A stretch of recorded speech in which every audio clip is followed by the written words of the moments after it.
What do you think? I think we're dead meat. Real dead meat.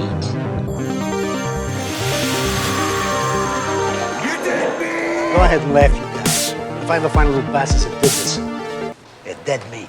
Hi, this is James and Chelsea from Dead Meat, and today we are talking to the legendary John Carpenter. John, thank you so much for talking to us today. How are you doing, guys? Real good. How are you? Excellent. Thank you. We are enormous fans of your entire filmography. The Thing is personally my absolute favorite horror movie of all time. And it's not a horror movie, but Starman is one of the most beautiful movies I've ever seen. So this is very exciting for me. Thank you. Well, Starman's a chick movie. It's so romantic, yes. Yeah, it made her cry. It did. Yeah. Yes. We've talked to a lot of people covering horror movies, and we've always been asked, what's your dream interview? And we've always said John Carpenter, so it's amazing to get to talk to you just because you kind of stand alone when it comes to your filmography and impact on the genre. And like I was saying, we love all your movies or your whole filmography because throughout all of them, there's this sense of kind of working man, every woman hero that comes through. Was that something that you always strived for, or did it just come out naturally? Oh, that's something I believe in and thought about a lot. Now, you're right about that. Also, I want to apologize ahead of time. Any interview with me will be an enormous disappointment. Enormous. And I apologize for that. Thank you for the heads up.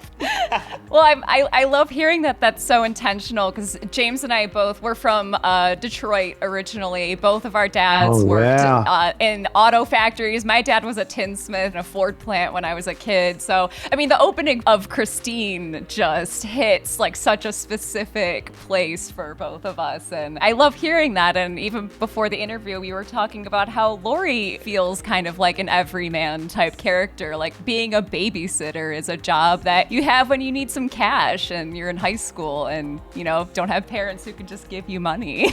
She's an idealized character in high school. It's idealized because she's innocent, she's lonely, and she babysits because of the reason you mentioned. And we take it from there. I agree with you 100%. Yeah, and it's something that you're able to take. You know, Jamie Lee Curtis kind of comes from Hollywood royalty, and then in They Live, you got a professional wrestler there, and you're putting them in these roles, and they still feel like people we can relate to, even though obviously they're larger than life people. And I think that speaks to both their performances and your direction. That's very nice of you to say. I can't disagree with you.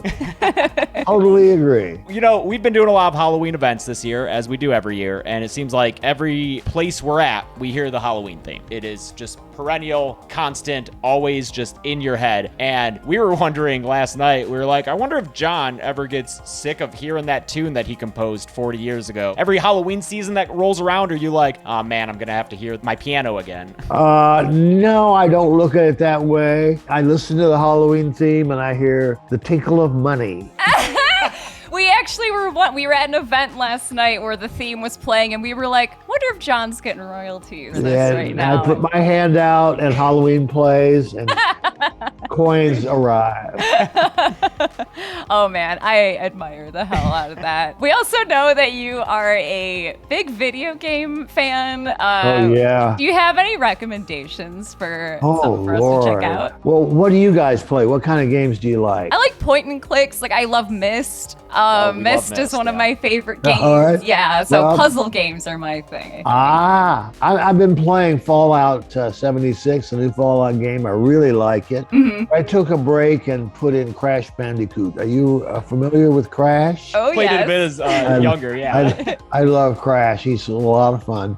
Played the new Ratchet and Clank game. And coming out is tomorrow, I think, is Far Cry 6. Oh, and that'll nice. be fun. That's actually a big story, as I understand it. Mm-hmm. Yeah, All you're the sorts. I storyteller. love shooters, okay? I love shooters are fun. Oh, those are my games. So what kind of shoot? Because I grew up on Doom and Quake, and so what kind of shooters do you like? All of those. Yeah. Even Call of Duty I love. So Yeah. Nice. Behind this backdrop, there are two gigantic Doom posters. Yeah, we covered them up for the interview, but giant Doom posters. Maybe we should have left those up. Yeah. John, obviously, you know, you're a composer, you're a musician. I feel like like that's one of your true passions is music. We also love music and we love going to concerts. And I was wondering, are there any concerts, any artists that you never got a chance to see that you wished you saw? For instance, David Bowie is my all-time favorite number one. Never got to see him live, and I'll always miss that. Beatles is one. I did not get to see them. I didn't get to see the Doors. See, we're going way back before you were born. You're children, young children. I want to ask you about Detroit, though. What happened? There's still an auto industry. What happened in Detroit?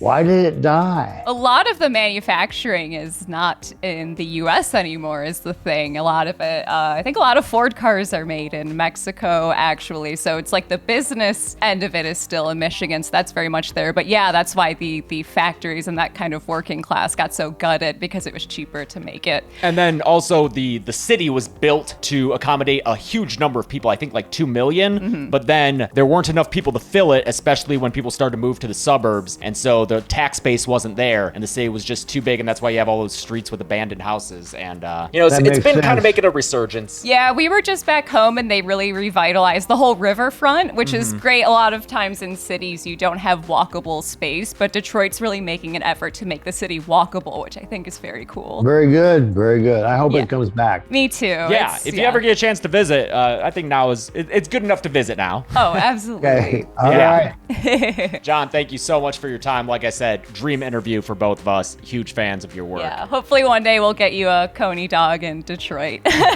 All right, thanks, guys. It's nice to talk to you. Thanks, John, you. and it wasn't a disappointment. Yes, not a All disappointment.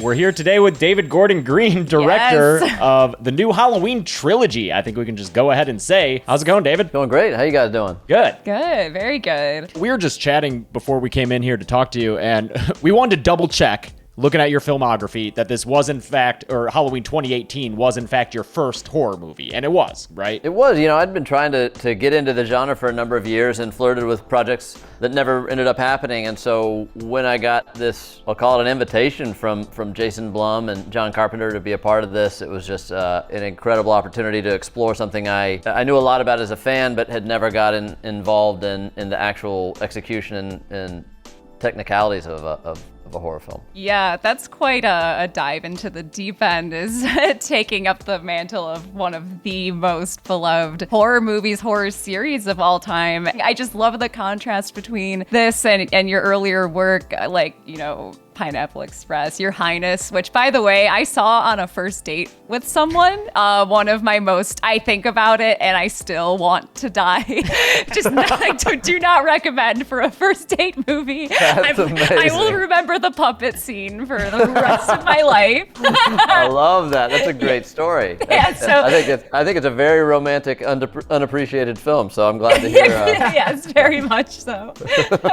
Well, it wasn't with me, so maybe I have you to thank for yes, winding up with exactly. her. So, thank you.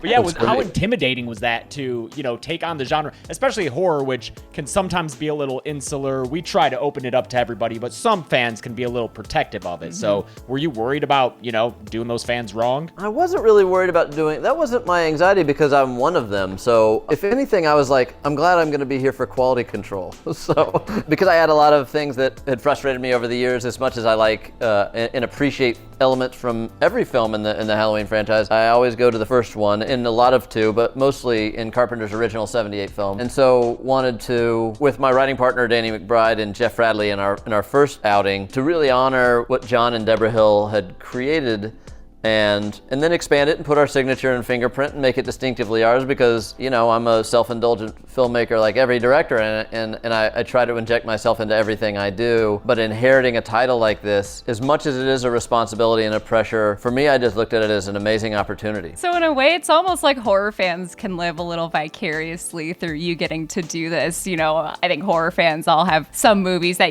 we feel very protective of, and it's like, well, if it's gonna get eventually either a remake or a a sequel or a reboot, at least I can be the one to do it and make sure it's done right. That's great. It's exactly, a big visual effects movie would intimidate me. And I've done a lot of effects over the years, but like having a performance that is created digitally is something that's scary to me. What's not scary to me is getting great actors, great characters in a room with wonderful artists and technicians and really curating a sequence. We have amazing makeup effects artists like Chris Nelson and DP like Mike Simmons. You have these wonderful, wise, and equally as intense about honoring this legacy as I am, and we're all there to challenge each other. Sometimes say that's too far, sometimes we say that's not far enough. Sometimes we say, what would Carpenter do? And then guess what? We get to reach out to him and say, what would you do? You know, and how would you do it? And I was talking to him a few minutes ago and he's like, where's the script for 3? I want to read the new draft. And so those are all parts of the conversation that I think keep us as, we're not creators, we're curators of this property in some way.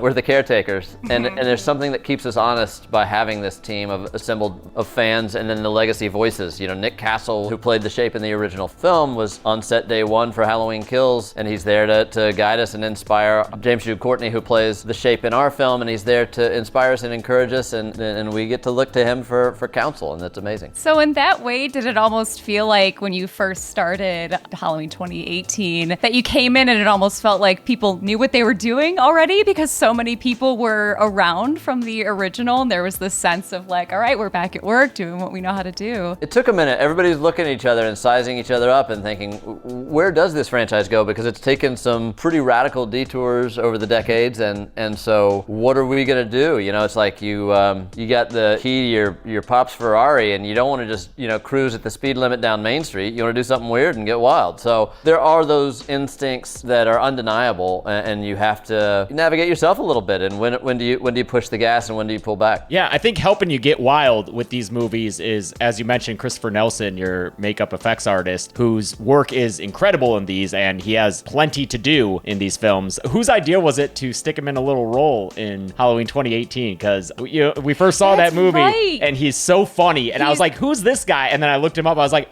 oh, he's the guy doing all the blood. That's great. Yeah, initially I was trying to woo him to be involved in the movie because you get someone of his acclaim and the credits that he has, and you ask him to work on a low-budget movie that's going to shoot, and at that time our first film was going to be a 25-day shoot. And then he knows the reality is that doesn't give him a lot of time to execute work to the best of his ability. And so the frustrations of cost and time are things that he needs to consider. And so I had seen on his resume some acting credits, and I said, by the way, there's a few roles in here I might be able to squeeze you in, and would there be something you'd want to audition for? And so we talked about it, he laughed about it, and when he jumped on board, I partnered him with a detective, an actual detective from the North Charleston Police Department, and the two of those guys kind of created that sequence together. Very little of that is scripted. It's one of my favorites. Me too. I mean, I just get a kick out of the charisma of these two unlikely partners. Yeah, especially since the other gentleman playing the cop, the actual real life detective, as you mentioned, he's not an actor. And I mentioned that in my video when I covered it, and I got an email from him thanking me for, highlighting his performance. But it seems like you just have a knack for finding a way to get the best, really charming performance out of all these small roles, and you make us fall in love with these side characters, and they're so funny and charming, and then you murder the hell out of them. Yes. And it's so heartbreaking, but you really have a knack for just making the most out of small scenes. Well, and it is, because you want to have, you want it to be a roller coaster, and if it's just a body there for the sake of the body count, that's not as interesting as if the great Diva Tyler, who showed up in the 2018 film as a caretaker of the cemetery, and she's showing the podcasters Judith Meyer's grave, and then let's go see where she lives. And so we go to her house, and there's little subtle gestures. A lot of people won't even connect the two pieces of that character, but you see a hearse outside her driveway before we go into her house and see her flying a drone. Sure, she could just be sipping a cup of tea in her living room watching a horror movie, or she could be flying a drone and her husband could be fucking with a sleep apnea mask, and just trying to infuse little moments that give nuance and draw us into these characters. Then we see where it goes, but you feel that much more when something sad happens to them. You feel it. Yeah, it feels so lived in, which a lot of my favorite horror movies are ones where, one, you have non-actors playing, like side characters especially, just like one or two lines, but they're instantly your favorite. And two, horror movies that are populated with townies, like the people who, you know, create the world that the main characters live in. And I think I get the sense that your Halloween movies, that both those things are something that you care about too, or that you understand maybe make a horror movie feel like a horror movie. It's cozy. And and it's the blend of, you know, what draws us into Laurie Strode is that we recognize her, or for a lot of us identify with her, and or want to be her and idolize her. And so finding a character that we can see heroism through their eyes, I think is important with any good versus evil type of concept in a movie. Well, thank you so much for your time today, David, and thank you for bringing Haddonfield to life and then killing the hell out of it. We've really enjoyed the film so far and can't wait for the third one. Yeah, thank you so much. Well, it's great talking to you guys. Yeah, great talking to you, you too. David. Thank you.